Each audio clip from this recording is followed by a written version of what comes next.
नमस्कार दोस्तों, study with MD family में आप सभी का स्वागत है। जैसा कि आपको पता है, प्रीवियस क्लास में हमने समास टॉपिक बिल्कुल अच्छे ढंग से क्लियर किया है और इस क्लास में हम समास से बनने वाले सभी एमसीक्यूज़ को क्लियर करेंगे। तो चलिए हम स्टार्ट करते हैं। फर्स्ट नंबर क्वेश्चन हमारा, शब्दों के मेल को क्या कहते हैं? तो दोस्तों, शब्दों के मेल को कहते हैं समास। और यही पूछ लिया जाए कि वर्णों के मेल को क्या कहते हैं? तो वर्णों के मेल को कहा जाता है दोस्तों संधि। शब्दों के मेल को समास, वर्णों के मेल को संधि कहा जाता है। निम्न में से अवयवी भाव समास कौन सा है? तो चार ऑप्शन आपके सामने है, इसमें से होगा आपका प्रतिदिन यानी हर दिन अवयवी भाव समास। इसमें पहला पद प्रधान होता है। विशेषण विशेष्य और उपमान उपमेय का संबंध किस समास में पाया जाता है? तो विशेषण विशेष्य और उपमान उपमेय का संबंध पाया जाता है दोस्तों हमारे कर्मधारय समास में। जितेंद्रिय में कौन सा समास है? इसमें है दोस्तों आपका बहुव्रीहि समास। समास से क्वेश्चन जरूर आएगा आपके एग्जाम में और इस क्लास में से भी आपके एग्जाम में क्वेश्चन बनने की संभावना है। देवासुर में कौन सा समास है?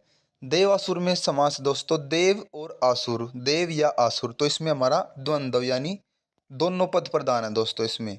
तो हमारा इसमें दोनों पद प्रधान, आंसर हो गया द्वंद्व समास देवासुर। जिस समास में दोनों पद हैं अप्रधान, वहाँ कौन सा समास होता है? दोनों पद प्रधान कौन से में होते हैं दोस्तों? हमारे द्वंद्व समास में। और जिसमें दोनों पद अप्रधान यानी कोई भी पद प्रधान ना हो, कोई तीसरा पद प्रधान हो, तो वो होगा हमारा बहुव्रीहि समास। कौन सा शब्द बहुव्रीहि समास का सही उदाहरण है? बहुव्रीहि समास का सही उदाहरण है दोस्तों पंचानन। पंच है आनंद जिसके, यानी हनुमान जी। आनंद का मतलब होता है मुख, पंचमुख। मुख दर्शन में कौन सा समास है? दोस्तों मुख दर्शन, मुख और दर्शन, इसमें योजक शब्द लगा हुआ है दोस्तों। द्वंद्व समास की एक और पहचान है दोस्तों योजक शब्द। जिसमें भी आपको योजक शब्द मिलेगा आपको उसका आंसर लगाना है द्वंद्व समास। तो मुख दर्शन में द्वंद्व समास है जिसमें दोनों पद प्रधान होते हैं, मुख भी और दर्शन भी। दीनानाथ में कौन सा समास है दोस्तों? तो दीनानाथ में समास है दोस्तों हमारा कर्मधारय समास। चौराहा में कौन सा समास है? नेक्स्ट क्वेश्चन हमारा।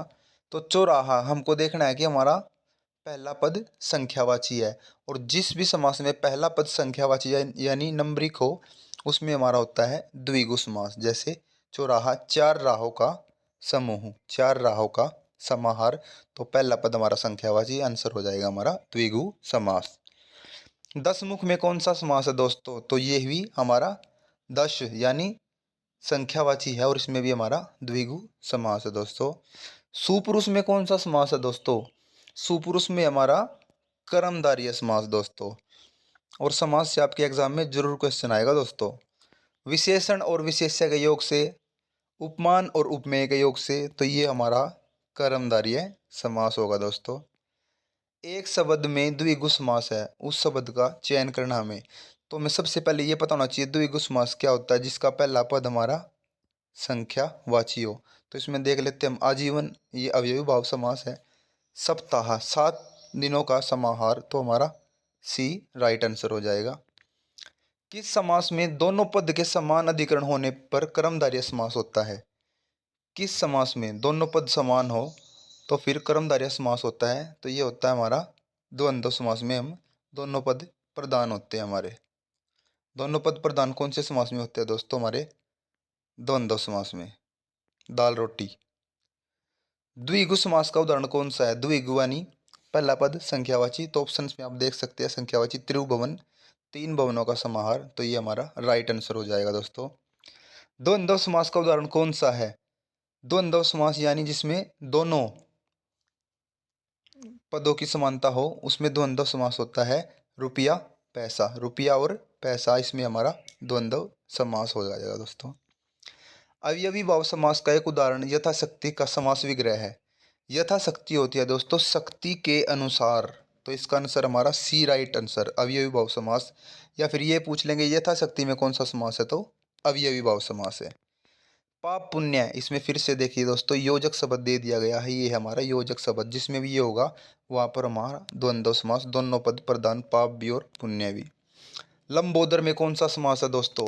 तो लंबोदर में है बहुव्रीहि समास। लंबा है उदर जिसका, यानी अर्थात गणेश जी। देश प्रेम में कौन सा समास है दोस्तों? तो देश के लिए प्रेम तत्पुरुष समास के जो हमारे भाग हैं उनमें से है ये। देश के लिए कर्ता ने कर्म को कर्ण से संप्रदान के लिए, तो इसमें है संप्रदान तत्पुरुष समास।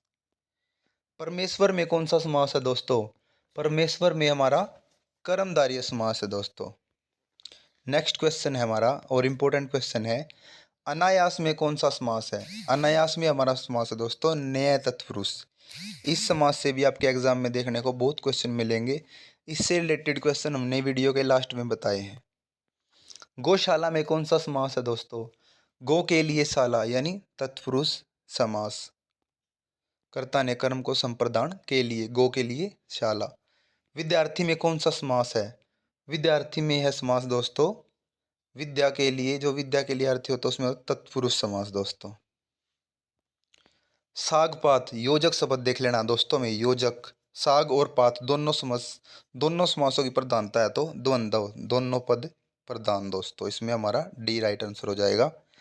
नीला है जो कमल, नील कमल यानी कर्मधारय समास है दोस्तों। इसमें हमारा चतुर्भुज पहला पद हमारा इसमें संख्यावाची है दोस्तों, तो आपको बताना है कौन सा समास होगा। इसमें हमारा होगा द्विगु समास। पहला पद नंबरिक है, संख्यावाची है। भाई और बहन, भाई और बहन में हमारा योजक शब्द है, तो इसमें हमारा दोनों पद प्रधान है। द्वंद्व समास दोनों पदों की प्रधानता दिखा रहा है दोस्तों। नवग्रह में कौन सा समास है? तो इसमें आपको देखना है कि पहला पद हमारा संख्यावाची है। नौ ग्रहों का समूह या समाहार। इसमें हमारा होगा द्विगु समास, क्योंकि ये संख्यावाची पद है। वन के लिए वास तत्पुरुष समास है दोस्तों। वन के लिए वास, कर्ता ने कर्म को कर्ण से संप्रदान के लिए। पंचवटी में कौन सा समास है दोस्तों? पांच वटों का समाहार, तो इसमें समास है दोस्तों हमारा पांच वटों का समाहार। इसमें हमारा द्विगु तो नहीं है, तो इसमें हमारा होगा बहुवीरी, क्योंकि पंचवटी जिसमें राम लक्ष्मण सीता वो रुके थे, तो उससे रिलेटेड हमको ये करके देख लेना है। तीसरे पद की इसमें प्रधानता दर्शाई गई है। ऑप्शन के हिसाब में आपको इसमें टिक करके आना है। बहुवीरी हो तो बहुवीरी, वरना इसमें द्विगु समास आ जाएगा दोस्तों। नेक्स्ट क्वेश्चन है, पीताम्बर में कौन सा समास है? पीले हैं अंबर जिसके यानी कपड़े, तो वो है हमारे श्री कृष्ण जी, और इसका आंसर है बहुवीरी समास। नरोत्तम, नरों में है जो उत्तम, तो इसका है तत्पुरुष समास। नरोत्तम में है हमारा तत्पुरुष समास है दोस्तों। धक्का मुक्की में कौन सा समास है? दोनों पदों की प्रधानता है, बीच में योजक चिन्ह है दोस्तों, तो इसका हमारा हो जाएगा द्वंद्व। त्रिफला, त्रिफला में कौन सा समास है? पहला पद हमारा तीन फलों का समाहार, तो हमारा द्विगु इसका राइट आंसर हो जाएगा दोस्तों। सभी क्वेश्चन इंपॉर्टेंट और बहुत ही आसान टॉपिक है समास का, जिससे आपके एग्जाम में क्वेश्चन जरूर बनेंगे। तो नेक्स्ट क्वेश्चन की ओर बढ़ते हैं। तन मन धन में कौन सा समास है? तो ये देखो दोस्तों, योजक शब्द और इसमें द्वंद्व समास है दोस्तों। चक्रपाणी में कौन सा समास है? चक्रपाणी में समास है दोस्तों बहुव्रीहि, चक्र को धारण करने वाला यानी विष्णु भगवान। इसमें हमारा इससे रिलेट करके देख लेना है, तो इसमें हमारा बहुव्रीहि समास है। मृग नयनी में कौन सा समास है? मृग के समान नेत्रों वाली, तो इसमें है हमारा कोई स्त्री विशेष बहुव्रीहि और समास। मृग नयनी में हमारा कर्मधारय समास भी हो सकता है दोस्तों, तो इसमें हम देखेंगे कि हमारा मृग नयनी में कर्मधारय को ही हम फर्स्ट ऑप्शन में रखेंगे। नेक्स्ट है दोस्तों हमारा नए तत्पुरुष समास से पूछे गए प्रश्न। देखो जैसे अगोचर, न गोचर, इसमें नए तत्पुरुष समास है। अनेक, न एक। अपवित्र, न पवित्र।